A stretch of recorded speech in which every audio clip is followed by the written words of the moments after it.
We're deep in the jungle, and everything looks pretty peaceful as we watch a group of apes calmly walking around, not bothering anyone. Until suddenly, a group of hunters appears from the trees, armed with rifles and axes, ready to catch at least one of them. Sadly, they succeed by using a trap hidden in the ground. The poor ape gets pulled into the air by a net and lands in a metal cage, which the hunters quickly lock up. After a rough journey, the captured ape ends up in a room that looks a lot like a madhouse. There's a collar keeping her chained to the wall like a dog, and she's playing one of those kids' games where you stack rings on a pyramid. That's when a doctor walks in, and we find out this ape is actually a female, and they call her Bright Eyes. She is incredibly smart and quick with her hands, solving the puzzle in a way that's pretty amazing for an ape. Oh my God. She nails it in just 20 moves. The doctor is so excited that he rushes through the facility to the boss's office, trying to convince him they're ready to move from testing on apes to testing on humans. We're good to go. What's obvious is that it's serious business, with a lot of money involved. Naturally, the boss is cautious, but the doctor is determined, and finally, the boss agrees. All right. I'll need to see all the research. You got it. Later, the doctor, now in a suit and tie, is giving a presentation about what they've achieved with Bright Eyes. Turns out, she wasn't that smart at first, but after they injected her with a substance that genetically alters brain cells to regenerate. The idea is that this substance could be the cure for Alzheimer's. We call it the cure to Alzheimer's.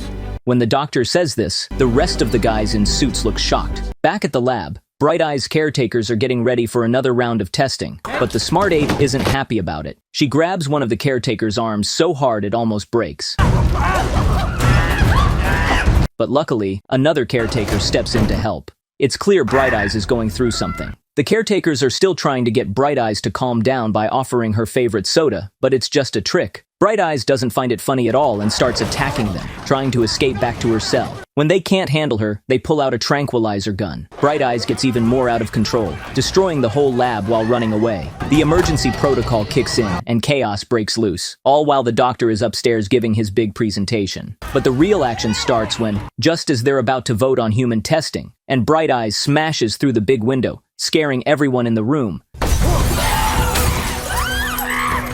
until a cop shoots a full round of bullets into her, killing the poor ape. Everything's gone wrong now, and they're trying to convince the boss not to shut down the whole program, which would mean putting all the animals in the study to sleep. Mr. Jacobs, I am begging you not to do this. Look, find the most cost-effective way to put those apes down. I can't do that. You're the chimpanzee.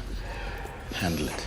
The doctor is also trying to change the boss's mind, but it's pointless. No one wants to invest any more money, especially after the disaster that just happened. But the doctor must have a solid reputation because, after a heated argument, the boss gives him one more chance to go back to square one and keep working on the cure. Go back to the drawing board on the 112. Start again. Find a way to get there before someone else does. Oh, and we finally learn his name, Will Rodman. Back at the trashed lab, we find something really surprising. In Bright Eye's cell, there's a little baby ape who has no idea his mom isn't coming back. Turns out she was pregnant, and none of the scientists knew. She wasn't being aggressive, she was just being protective? So, as somebody's got to look after this little guy, and guess who's the lucky one? Yep, you guessed it, Dr. Will Rodman. Though he's not exactly thrilled about it. In the middle of a dramatic rainstorm, the little orphaned ape arrives at his new home with his new human dad. When they get there, Will talks for a minute with a woman who's been helping take care of his father. He says goodbye to her. Good night. Then heads into a room where we see an old man playing the piano badly. That's Will's dad. He remembers Will saying today was important, something about a chemistry test. You thought I'd forget. You have a big test today, right? Chemistry. Will doesn't say much, just asks his dad if he wants to see something. Want to see something? What? And since he does, they walk over to the box where the baby ape is. Will's dad is instantly charmed by the little guy and even notices he has what looks like a birthmark. Will doesn't think it's a big deal, but the moment he turns to the fridge, his dad is already holding the baby up like it's the Lion King and calls him Caesar. Will warns him not to get too attached, but that wouldn't be easy.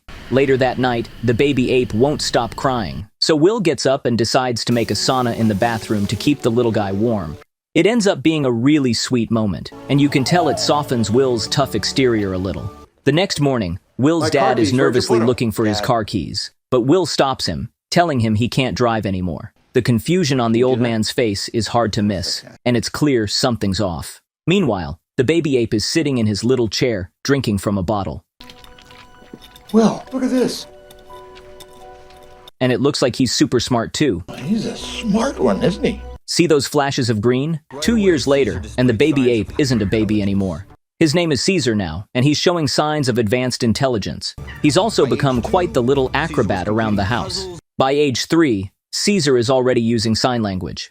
Turns out, the same drug that affected his mom got passed to him through the umbilical cord, which is why he's so smart now. Meanwhile, Will's dad is having a heated argument with his caregiver, and Will has to step in before things get worse. Anyway, back to the lab. Will is still working, but when no one's around, he manages to sneak out a few samples. He hides them in the fridge next to some beers.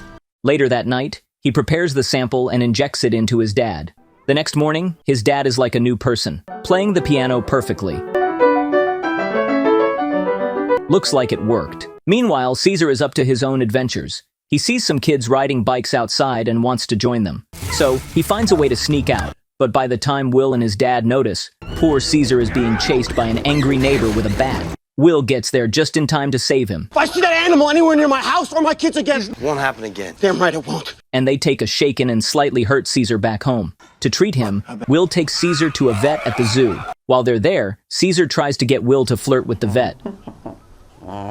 Okay, what's she saying now? He thinks that you and I should have dinner together. I know. She agrees to see him again, but instead of a simple date, she ends up going straight to Will's place. There, they show her the room they've built for Caesar. She warns Will that Caesar is going to grow into a big, strong ape, but Will says he'd never hurt anyone. I love chimpanzees. I'm also afraid of them. The date turns into a fun family trip outdoors, and Caesar is beyond excited to finally play in a big open space. He's amazed to climb a huge tree for the first time. And now, cue a fun montage of Caesar jumping from branch to branch growing up.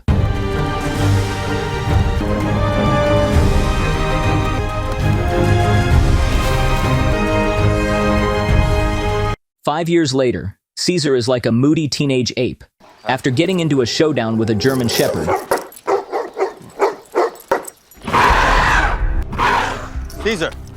he's grumpy and refuses to sit in the car's trunk. He decides to sit in the front seat like everyone else. Using sign language, he tells Will he feels like they're treating him like a pet. But Will reassures him that he's not a pet, he's his son. You're not a pet.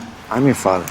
Caesar has more complicated questions, though, like why he looks so different. And here comes the tough conversation. Caesar, you're adopted. They ask you how you are, you just have to say that you're fine when you're not really fine, but you just can't get into it. Caesar is clearly heartbroken after finding out the truth. Yeah, my mother's dead.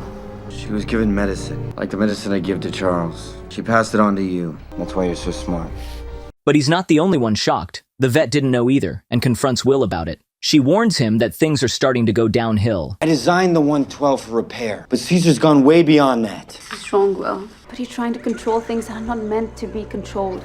Meanwhile, Caesar is in front of the mirror flexing his muscles. Yeah, he's growing into a big guy. The next morning, it's breakfast time. On the menu, eggs and toast for the humans and a banana feast for the apes. Caesar is not too happy about that, but something else happens. Charles is trying to eat his eggs, but he's struggling with his utensils. And guess who steps in to correct him? Caesar. This worries Will, and he starts digging into the issue. Turns out, Charles's antibodies are attacking the drug like it's a buffet, and the disease is about to come back stronger. And it does. Charles gets into a car that isn't even his and crashes it into the one in front, and the one in the back, over and over. Total neighborhood chaos breaks out. Charles is confused, and the neighbor starts yelling at him. But neither of them realizes that a very protective ape is watching everything from the window upstairs, and he is getting really, really mad. Then suddenly, ape attack. Caesar leaps at the man and starts swatting him hard. The guy manages to escape, but Caesar is quicker. Now the chase is on, and it's going up a level. Caesar, furious, jumps on the guy and bites his finger clean off.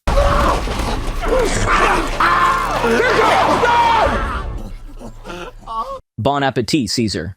Bon appetit, baby. The whole street witnesses the horrifying scene, and Caesar runs back to Charles, scared, without even chewing the finger. Now animal control has Caesar, and Will tries to get him back. They offer a new play space for him, and he seems to like it. Will isn't so convinced, but he doesn't have many options. It's a court order. When Caesar realizes it's basically a cage, though, his excitement fades, and this goodbye is honestly making us tear up. You're gonna stay here now. We have to go. As soon as Will and his girlfriend leave, a voice starts guiding Caesar through a maze, and the play space is gone. In its place is a terrifying monkey prison. Hundreds of apes are locked up in tiny cages, barely a meter by a meter.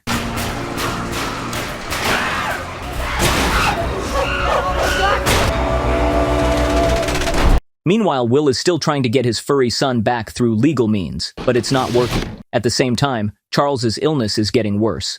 Will feels the pressure to act, and fast. Back at the lab, he confronts his boss and tries to convince him to improve the drug. Will even reveals he's been testing it on his own father. The 112 is dangerous, Will, and it doesn't work. I treated my father with it. It does work. This catches the boss's interest, and finally, he gives the green light for more trials. I want you to start testing the revised 112 on chimps ASAP. Okay. I'll give you whatever you need. In the prison where they're keeping Caesar, they really treat the apes like animals. Oh wait, yeah, I just realized what I said. And well, what can you expect when the guy in charge is Draco Malfoy from Harry Potter? Draco Malfoy.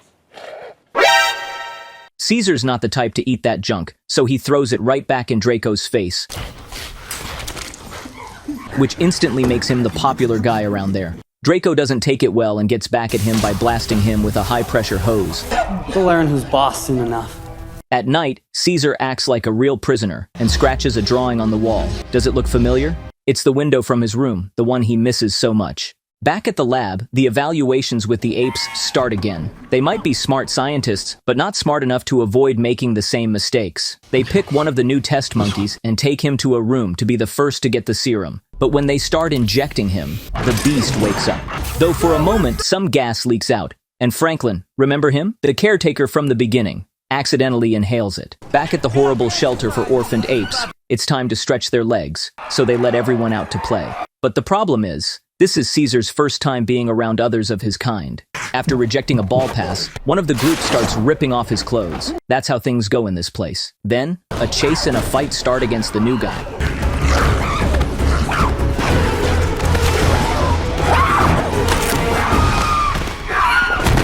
Until Draco ends it with some tranquilizers.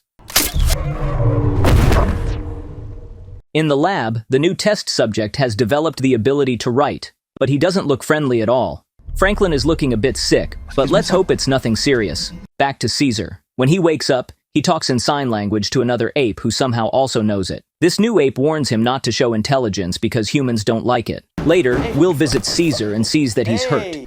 You hurt? That's bullshit. Hey, what's the problem here? If I find out he's been mistreated in any way, I'll have this place shut down.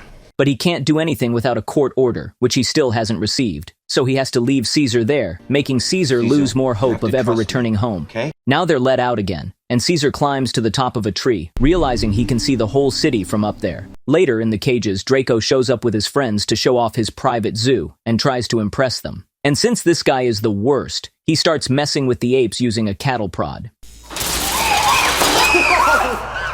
Even though his co-worker tells him to leave them alone, this jerk doesn't listen. But when one of the guys tries to act tough with Caesar, Caesar grabs him, not to hurt him, but to take the knife he had, planning to use it later as a key. Caesar manages to unlock the door and frees Brock, a huge gorilla who's never been out of his cage.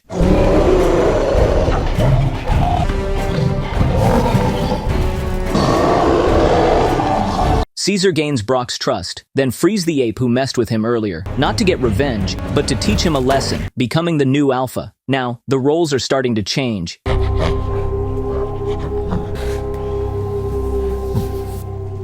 At the same time, Will is preparing the new serum for his father, who, in a rare moment of clarity, asks him not to do it. Sadly, the next morning, Charles doesn't wake up. Then he goes to the lab and sees that the experiments are continuing without his permission, because Steven, the boss, believes the serum is ready for human testing. Our protagonist insists they need to run more tests, but they threaten him with working without him and accuse him of using the stolen serum. You gave your own father an experimental drug. I could finish your career with one phone call. Thank you for the trouble. I quit. Later, Franklin goes to his coworker's house, but he's very sick. When he doesn't come out, the annoying neighbor shows up. Franklin sneezes on him before leaving. Get out of here! I'm sorry. I'm sorry. On the other side of the city, our protagonist visits the shelter to beat up the subject in order to free his friend. But when he goes to find him, Caesar no longer wants to leave, especially after seeing the leash. So, Will steps back, allowing the other apes to praise their new alpha.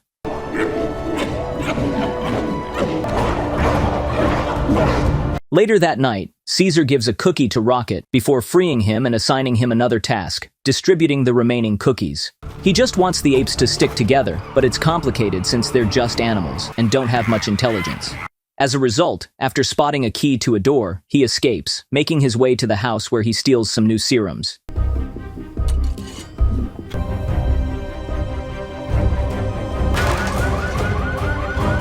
He later releases them in the shelter, so they'll affect everyone else, meaning now all the others will be intelligent too. The next day, he sees everyone has green eyes thanks to the serum.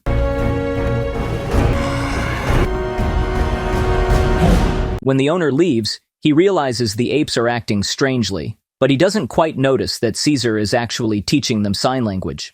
Meanwhile, Franklin's landlord enters his apartment and discovers that he's actually dead. Back at the shelter, it's time for the chimps to return to their cages, but when Draco sees the alpha still outside, he goes to get him with his cattle prod and starts harassing him until Caesar stops him and shouts a clear and understandable "No!" No! This leaves Draco stunned. Caesar then knocks him out, making him kiss the ground. Now declared the definitive alpha, Caesar begins to free his kind and even defends Rodney because he knows he always treated them well.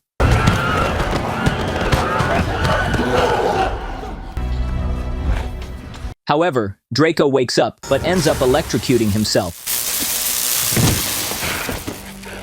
Now begins the mass escape of the apes. Will realizes something is wrong, so he heads to the shelter, where he finds vials of the serum and some dead bodies as well. He discovers that Rodney is still alive, and he tells him that Caesar spoke. What happened? He spoke. Your ape. He spoke. They call the police to check the footage of what happened. Meanwhile, the pack breaks into the lab to free all the test subjects just as Steven arrives at the building, where he runs to escape everyone and flees with the police. Later, the Alpha frees everyone in the zoo before heading to the city, armed with spears to fend off anyone who tries to stop them, as their goal is the forest. They arrive at the bridge where the police are preparing a blockade to stop them, but seeing the commotion, Caesar halts their advance, splitting them up, sending some over and others under to surround them. Meanwhile, Will arrives on the other side but is stopped because it's too dangerous. However, his girlfriend creates a distraction so he can search for his friend. Knowing the police won't spare the lives of the chimps, mounted guards show up, trying to stop them, even knowing they can't. Plus, Caesar orders that no one should be killed. They flip a bus to use it as a shield and set an ambush, successfully taking control of the bridge.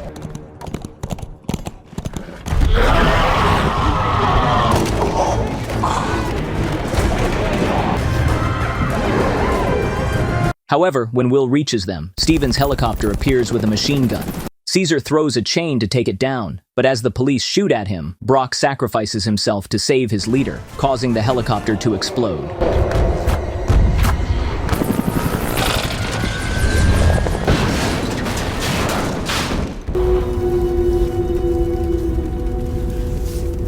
Then, seeing that Steven is still alive, he leaves him there for someone else to finish off.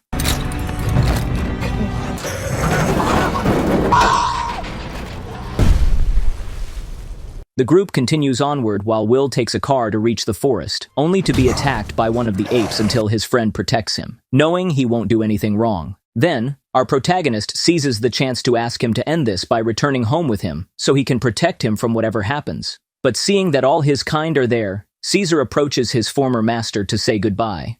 Caesar is home. Okay. Caesar's home. And so, the ape is finally free to lead his new family to liberty, vowing never to let any human force them into a cage again.